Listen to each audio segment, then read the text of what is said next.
defense attorney and a former assistant district attorney. Phil, thank you so much for joining us on this Sunday evening. As I mentioned, a lot of suspense looking towards what could potentially be a pretty interesting week here in New York, here in Manhattan. I want to start with this information about Bob Costello, saying that he's going to go before this grand jury that has been at work for a while now tomorrow afternoon.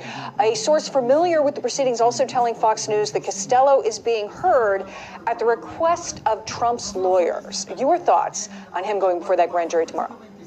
Well, grand jury testimony is sealed. We don't know what he's going to say. It's very unusual, I will say, for a potential defendant's counsel to get witnesses before a grand jury. And so I guess I give the district attorney some credit for at least doing that, if that's what the Trump team wants. But look, this indictment, if it turns out to be an indictment, not only is it legally flawed, I believe it to be morally flawed. You know, our district attorneys, our prosecutors, all across America, they wield enormous power. The American public, the people who vote for these individuals, we need to have faith, we need to have confidence that they are pursuing justice, that they're doing their job, wielding that power fairly and objectively. And what we see here, though, is absolutely the opposite. This has all of the earmarks of a weaponized political witch hunt.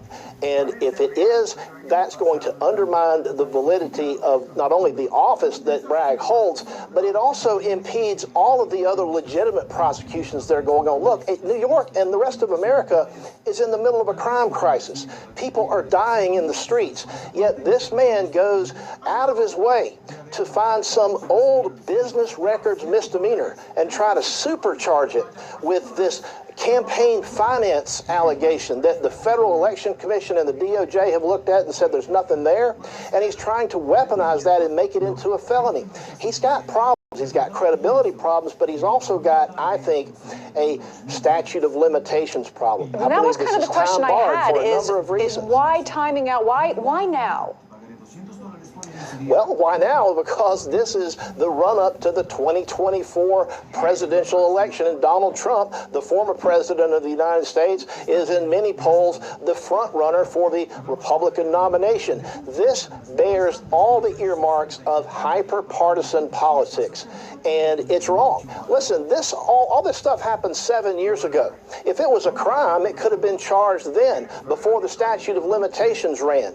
This is a misdemeanor. It has a 2-year statute of limitations. If you figure out a way to bootstrap this federal elections nonsense into it and it makes it a 5-year statute of limitations, I can't wait to see what kind of kooky nonsense legal theory he comes up with to try to turn this into something that still 7 years later is a viable criminal prosecution.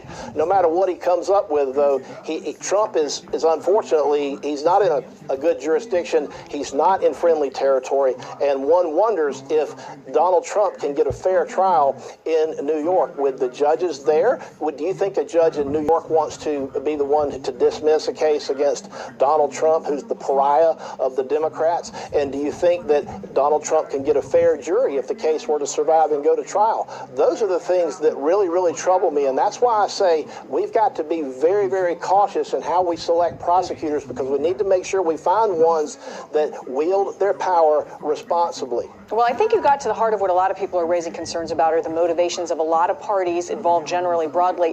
One thing I wanted to ask you for before we run out of time is the question of intent. Nate Foy just brilliantly laying out some of the information regarding Costello testifying as being a former advisor to Cohen, and he claims that Cohen had told him that payments were made to protect Melania. So when it comes to the question of intent, as far as with the allegation being made that this had something to do with the election, your thoughts?